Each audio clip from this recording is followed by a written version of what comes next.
Know your place. He said it quietly, which was somehow worse, the way you'd correct a small child who had reached for something on a shelf far too high for her. We were at his mother's table, the long one with the extra leaf added in for holidays, and the good china was out, the plates with the thin gold rim that Adele only ever brought down for people she wanted something from. I had carried in the last dish myself, my grandmother's serving bowl, the heavy cream-colored one with the hairline crack running under the glaze like a river seen from a plane window, and I set it in the middle of all that borrowed gold, and that was the moment Weston looked up at me. In front of his mother, in front of his brother, in front of the cousins who had driven 3 hours to eat food I had spent 2 days making, he told me to know my place. The room did that thing rooms do when everyone has heard something they will pretend later they did not hear. Forks kept moving. Adele's mouth curved just slightly, the smallest private smile of a woman watching a thing go exactly the way she'd arranged it. And I stood there with my hand still resting on the rim of my grandmother's bowl, feeling the warmth of the dish come up through the ceramic into my palm, and I understood that I had spent 11 years being told, in 100 smaller ways, the same 3 words he had finally said out loud. I did not throw anything. I want you to know that, because I know what you're expecting from a story that opens like this. I didn't cry either, though there was a wave of it that rose up behind my eyes, and I had to stand very still until it passed. I looked at my husband, and I looked at his mother, and I looked at the long table full of people who had watched him say it and decided it was fine. And I felt something in me go very quiet and very clear, the way the air goes clear right after a storm finally breaks. I picked up my grandmother's bowl. I carried it back into the kitchen. I found my daughter, Wren, sitting on the bottom stair with her chin on her knees, where she had heard everything because children always hear everything. And I crouched down in front of her and I said, "Get your coat, sweetheart, we're going home." And under my breath, so quietly that only I could hear it, I made myself a promise made of 3 words of my own. Watch what happens. That was all. Watch what happens. I didn't know yet what those words would come to mean. I didn't know about the mornings that would nearly break me, or the kindness that would arrive from a stranger, or the day, years down the road, when a phone would ring and a voice from that very family would speak my company's name into the receiver without any idea it was me on the other end. I only knew that the woman who walked out of that house holding a cracked bowl was not going to be the woman anyone in that family ever got to describe again. He told me to know my place, so I went and found it. And this, the door closing behind me with a soft, final click while my daughter held my hand on the front step, is where everything turned. Remember that door. We're going to come back to it, because he never saw what I became, and that, more than anything I could have shouted at that table, is the whole of what I have to tell you tonight. I have told almost no one this story from beginning to end. I'm telling you now, all of it the way it actually happened, because I think there is someone listening who is standing at a door of their own right now, keys in hand, wondering if they are allowed to walk through it. You are. Keep listening, and I'll show you why. My name is Corinne, and 11 years ago, I had what most people would have called a good life. Not a spectacular one, a good one. I want to be honest about the ordinariness of it, because I think that's the part that snares so many of us. It was comfortable enough that leaving felt like ingratitude, and full enough that I could always find a reason to wait one more season, one more school year, one more holiday, before I let myself feel how thin the whole thing had worn underneath. I met Weston when I was 26, at a wedding where I was helping cater for a friend, carrying trays and refilling water glasses in a rented black apron. He was charming in the effortless way that some men are charming, the way that feels like sunlight until you notice it only ever falls where it wants to. He made me laugh. He remembered small things and forgot large ones, and at 26, I mistook the first for the second being unlikely. We married quickly. His family had a little money and a lot of opinions, and both were dispensed as if they were the same substance. I moved into the orbit of the Hartleys and learned its gravity fast. There was Adele, his mother, who ran the family the way a maitre d' runs a difficult dining room, all warmth on the surface and cold arithmetic underneath. There was his brother, Chandler, who was 40 and had never held a job for longer than a mango stays ripe, and who was spoken of always as being between things, as though the things were real and merely delayed. And there was Weston, my Weston, who I genuinely loved, and who loved me in a way that required me to be smaller than I was, so that he could feel exactly the right size. I did the invisible labor. I want to name it plainly because for years I could not. I ran the household. I raised our children, first Wren and then little Theo, 2 years behind her. I remembered the birthdays and refilled the prescriptions and hosted the dinners and smoothed the arguments and kept the calendar in my head like a second heartbeat. When Weston's small design business needed someone to do the books, I did the books. When it needed someone to answer the phones and chase the invoices and talk the anxious clients down off their ledges, I did that too. Unpaid, uncredited, folded into the marriage as though a wife's time were a natural resource that simply appeared. There is a specific kind of erasure that happens slowly, and I lived inside it for years without a name for it.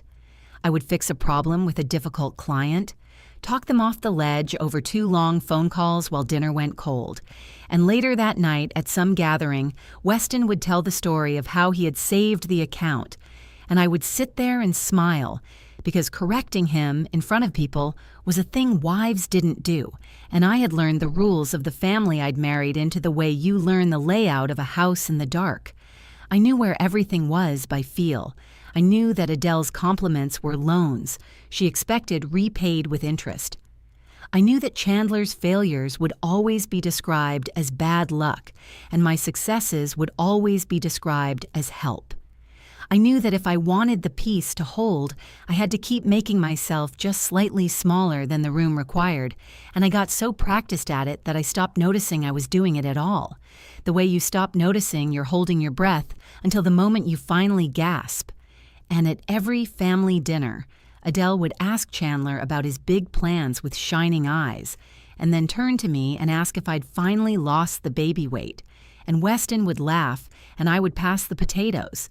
I told myself it was fine. I told myself a lot of things. I was very good at telling myself things. Back then. That was the before. A woman who could hold an entire family together with 2 hands and be thanked for none of it.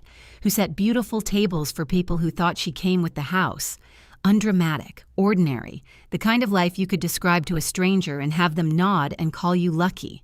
Hold on to that word, lucky. It's going to come back around too. The dinner where he said it was not the first cruelty. It was only the one that finally said out loud what all the others had implied. I need you to understand how it built, because betrayals like mine rarely arrive as a single blow. They arrive as weather. The occasion was Adele's 60th, a big Hartley production, and I had done what I always did, which was everything. I had planned the menu and shopped for 3 days and cooked for 2, and I had done it well, because doing it well was the one language in that family I was fluent in. The turkey was perfect. The sides were the sides people asked me to make for their own homes and then took credit for. I had made my grandmother's bread, the recipe on the soft yellowed card I keep in a tin, and I had carried it all to Adele's house and laid it out on her long table under her gold-rimmed plates. And somewhere between the soup and the main, the conversation turned, as it always did, to Chandler's future. He had a new idea, a restaurant this time. Chandler, who had never so much as run a lemonade stand to completion, was going to open a restaurant, and Adele was glowing, and Weston was nodding, and the cousins were making the encouraging sounds families make when money is about to be lost, and someone, I think it was Adele, said, "Wouldn't it be wonderful?" and turned to me and asked whether I might help in the kitchen. Not partner, not consult, help in the kitchen. And I, foolish, hopeful, still trying, said that I'd love to, that I actually had some ideas about menus and margins, that I'd run the numbers on Weston's business for years, and I understood the food side better than anyone at the table. And the room went a particular kind of still.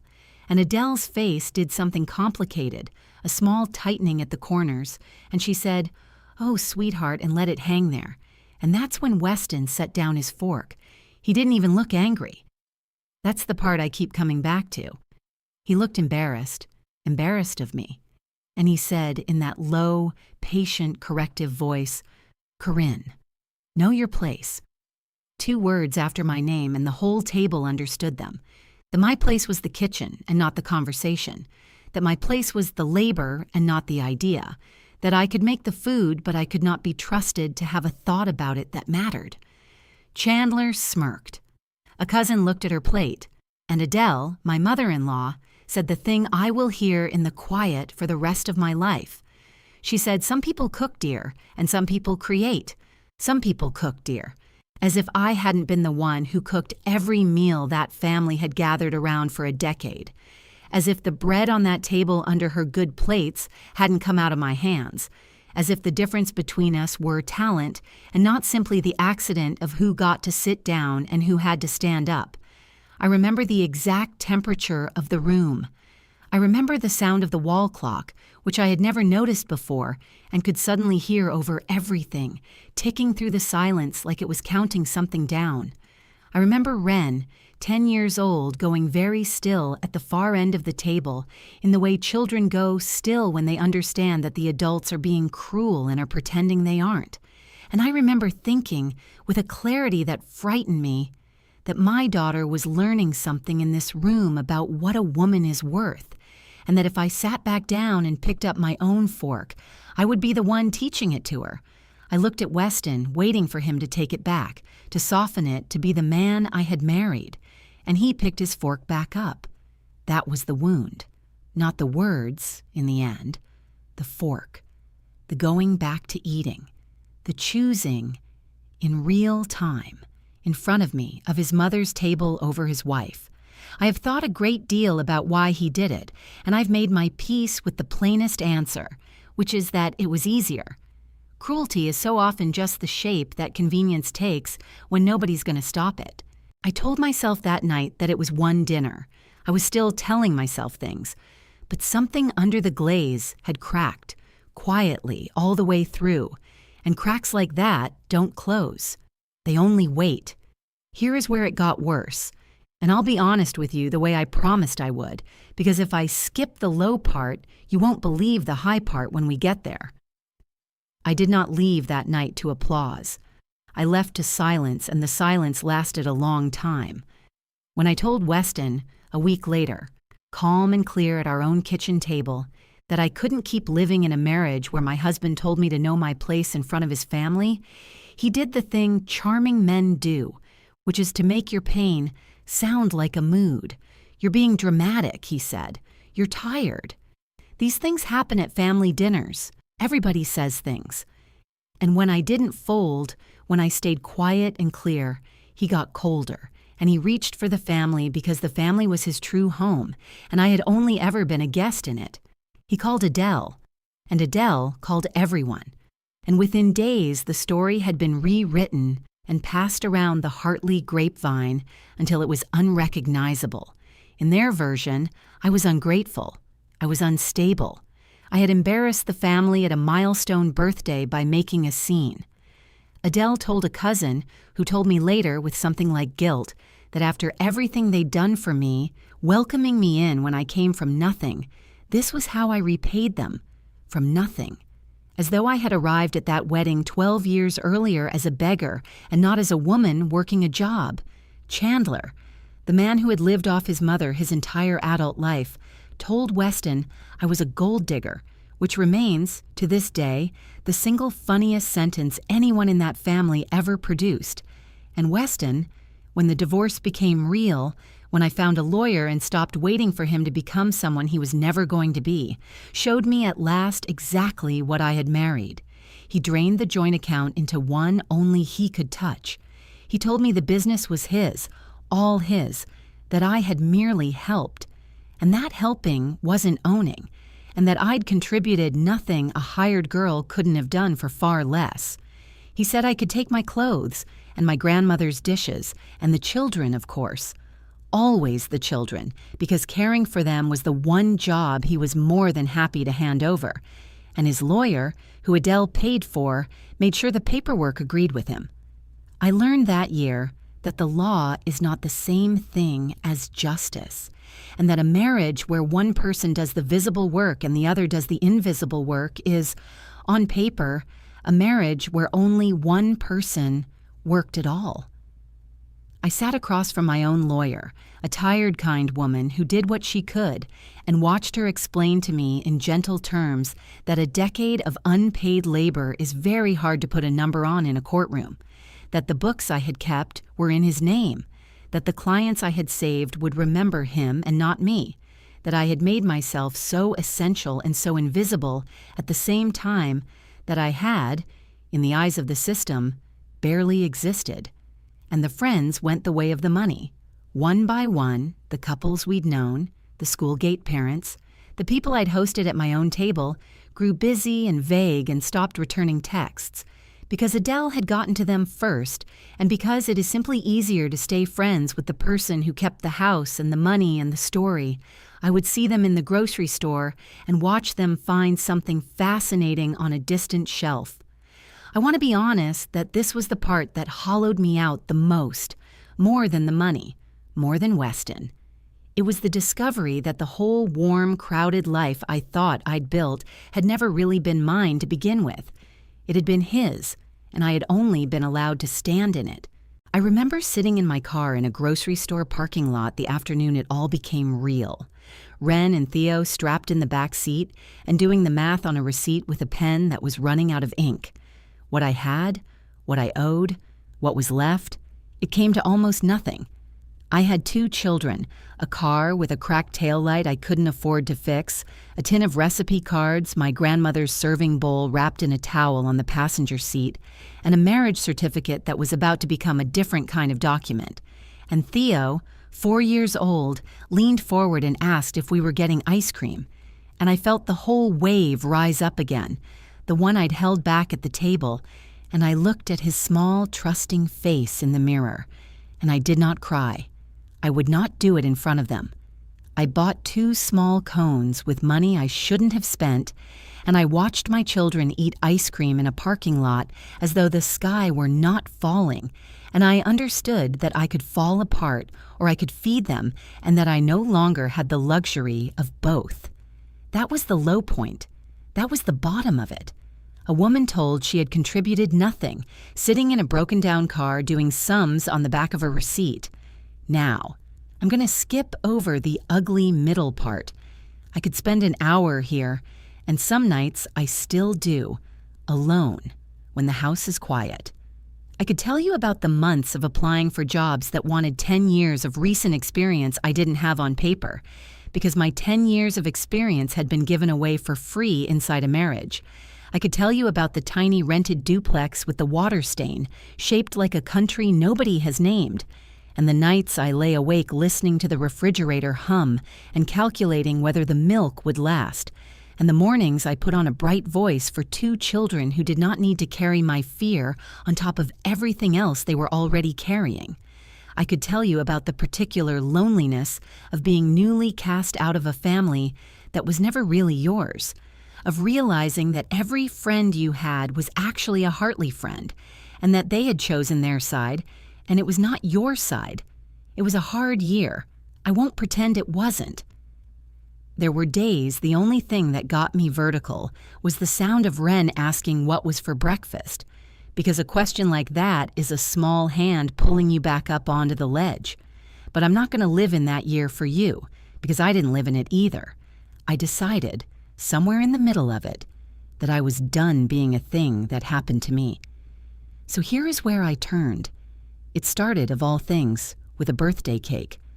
A woman 2 doors down, a nurse named Priya who worked nights and had a daughter turning 6, mentioned over the shared fence that she couldn't find anyone to make the kind of cake her girl wanted, some elaborate thing with a castle, and money was tight, and I heard myself say, before my fear could stop me, I could do that. And she asked how much, and I named a number so small it embarrasses me now, and she paid me in cash.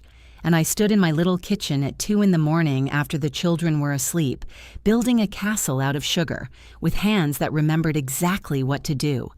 And when Priya's daughter saw it, she screamed with joy, the pure, uncut joy that only a 6-year-old can produce. And Priya cried, and she pressed an extra 20 into my hand and said, "You have to do this, Corinne, you have to. That $20 bill, I still have it." "Some people cook, dear," Adele had said. "Watch what happens," I had whispered. The rebuild did not arrive as a lightning strike. It arrived as a series of small, provable, unglamorous facts. And I want to tell it to you that way, because that's the honest way, and because I think the lie we're sold about redemption, that it comes as a single triumphant leap, keeps more people trapped than almost anything else. It came as one cake, then two. It came as a hand-lettered sign I made with Wren at the kitchen table, her doing the border in purple marker because purple was her whole personality that year. It came as a second-hand mixer I bought with Priya's cake's money, and then a better one, and a set of pans, each one a small ceremony. It came as word of mouth in a town where mothers talk, and mothers were exactly who needed what I could do. Within a few months, I was making more cakes than my little oven could hold, and I was turning down work, which is a feeling I want everyone who's ever been told they contributed nothing to feel at least once in their life. Then came Inez. Inez ran a commercial kitchen across town, a shared space where caterers and bakers rented time by the hour, and she was the kind of woman who has seen everything and forgiven most of it and suffers no fools in either direction. I came to rent 2 hours a week, and I must have looked like exactly what I was, a woman rebuilding herself out of spare parts because Inez watched me work one morning, arms crossed, and then she said, in her flat, unsentimental way, "You're too good to be doing kids' birthdays." She didn't offer pity. She offered something far more useful. She offered a contact, a woman planning a 50th anniversary party who needed a caterer that week. A real job with real money and real risk. And I said yes, before I could talk myself out of it. And I stayed up 2 nights running numbers on the back of receipts the way I once had in that parking lot, except this time the sums came out the other way. I did that party for 80 people, alone, and it went perfectly, because doing it well was still the one language I had always been fluent in, and now, at last, it was mine. Inez watched that first big job come off without a hitch, and she started sending me others. And she never once made me feel like charity, which is a gift I have tried to pass forward every day since. She taught me the parts of the business no cake could teach, the margins and the permits and the way to price yourself so that you are not quietly subsidizing your own exploitation, which is a lesson I had learned the hard way inside a marriage and was determined never to learn again. I hired my first employee, a young woman named Delphine, who reminded me of myself at 26, and the first time I signed a check that paid another person for their work, I had to sit down, because I knew what it was to have your labor made invisible, and here I was making someone else's visible, putting a number on it, honoring it. Some nights I still worked until 2 a.m, but it was a different 2 a.m. now. It was the 2 a.m. of a woman building her own thing, and not the 2 a.m. of a woman holding up someone else's. The distance between those two is the whole distance of this story. The checks began to have my name on them, not Weston's, mine. I registered a business. I sat in a beige government office and filled out a form and paid a fee and walked out holding a piece of paper with my own name printed as the owner of a thing that existed because of me. And I sat in my car with the cracked taillight and I read it 3 times. Then I got the taillight fixed. It felt like a sacrament. Within 2 years, the business had a name people knew, and a small staff, and a lease, an actual lease, on a storefront with a real kitchen, my signature at the bottom in ink, and Wren picked out the curtains for the front window, gauzy, pale yellow ones that let the morning in, and Theo drew a picture of the shop that I framed and hung by the register where it still hangs today. Some people create, dear. I built a company from a castle made of sugar at 2 in the morning, and I never once had to raise my voice to do it. Now watch what happens. It came, when it finally came, through the grapevine, the same grapevine that had carried the story of my supposed ingratitude around the Hartley family years before. Word travels in a town, and it had reached me in pieces over the years, the way news of a life you've left does.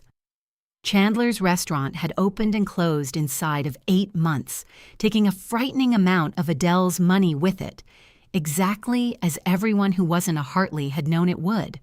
Weston's design business had struggled without the person who had quietly run its books and soothed its clients, though he would never in 1,000 years connect those two facts. And Adele, who was turning 70, was planning the grandest party of her life, because a woman like Adele understands milestones as opportunities for the world to admire her, and she wanted the very best caterer in the region. She did her research. She asked around. And the name that kept coming back to her, the caterer everyone said you simply had to book if you could get them, was a company called Cracked Bowl. I had named it that on purpose. A small private joke I never expected anyone to understand but me. My office manager took the call. She came to find me with a strange look and said, "There's an Adele Hartley on the line. She wants to book the anniversary package for 70 guests. She says money is no object." And I stood in my own kitchen, in my own building, with my name on the lease and my grandmother's serving bowl sitting on a shelf where I could see it every day, and I felt that old quiet clarity come over me, the storm-cleared air. I took the phone. And Adele, who did not recognize my voice because she had never really listened to it, launched into her requirements, her expectations, her standards, treating me the way she had always treated the help, and I let her finish, and then I said, "Hello, Adele, it's Corinne." There was a silence on the line that I will treasure until the day I die, the kind of pause that has a whole paragraph in it. And I did not gloat. I want you to understand that because I understand the temptation, and I felt it, and I set it down. I simply said that we were booked solid through the season, which was true, and that I wished her a happy birthday, which was also true, in the way you can wish a stranger well. She stammered something. She said she hadn't realized.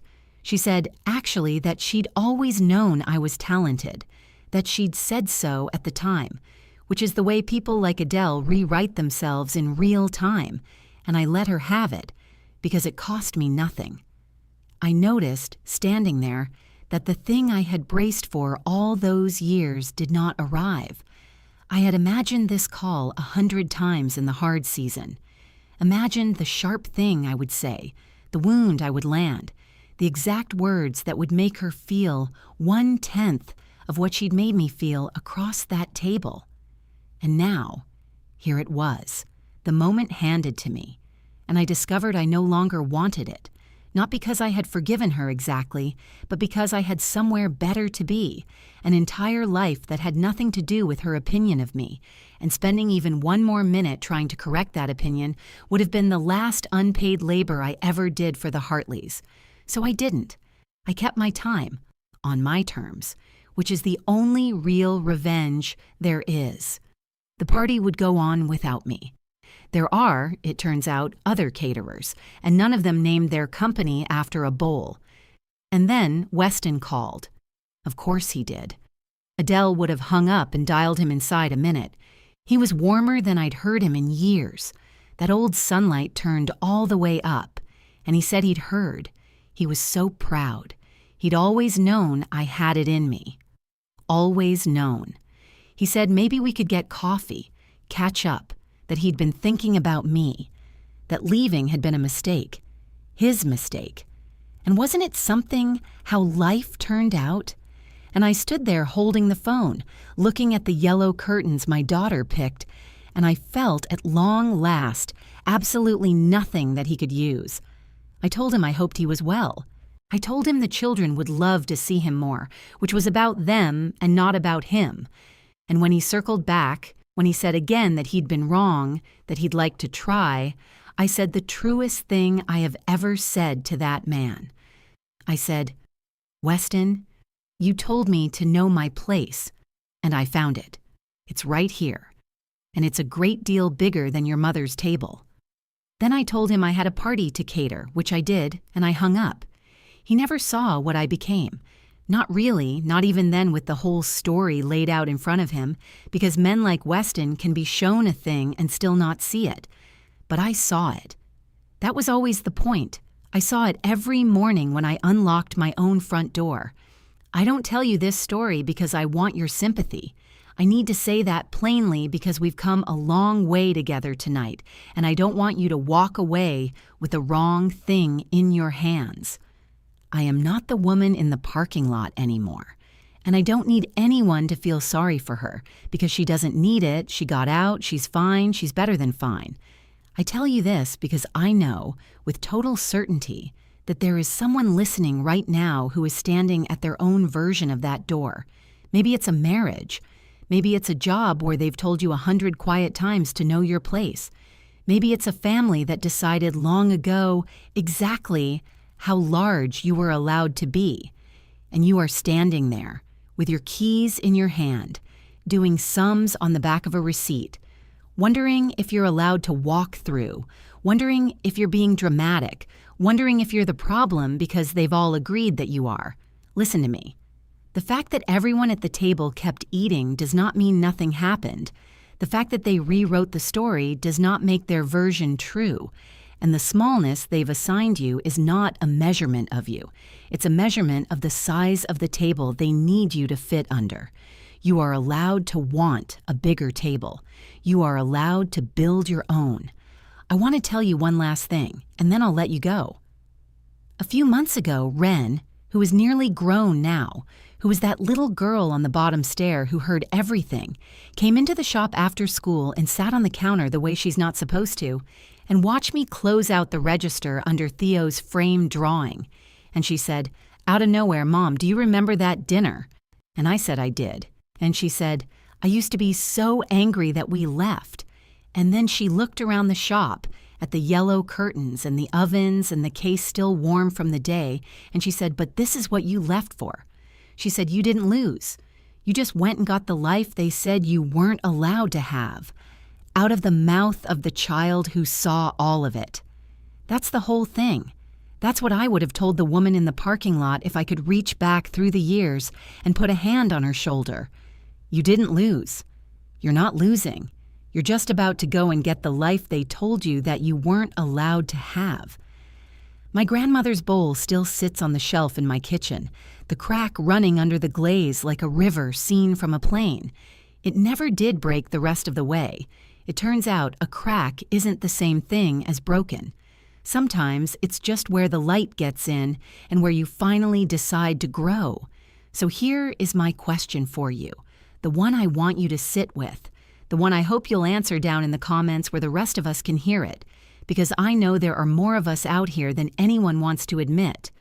What is the door you're standing at right now? And what are you waiting for permission to walk through? I'll be reading. And whoever you are, wherever you are, standing there, with your keys in your hand and your heart going like a drum, I want you to hear one woman who made it to the other side say it to you plainly, the way no one said it to me. Go, know your place. It's so much bigger than they ever let you believe.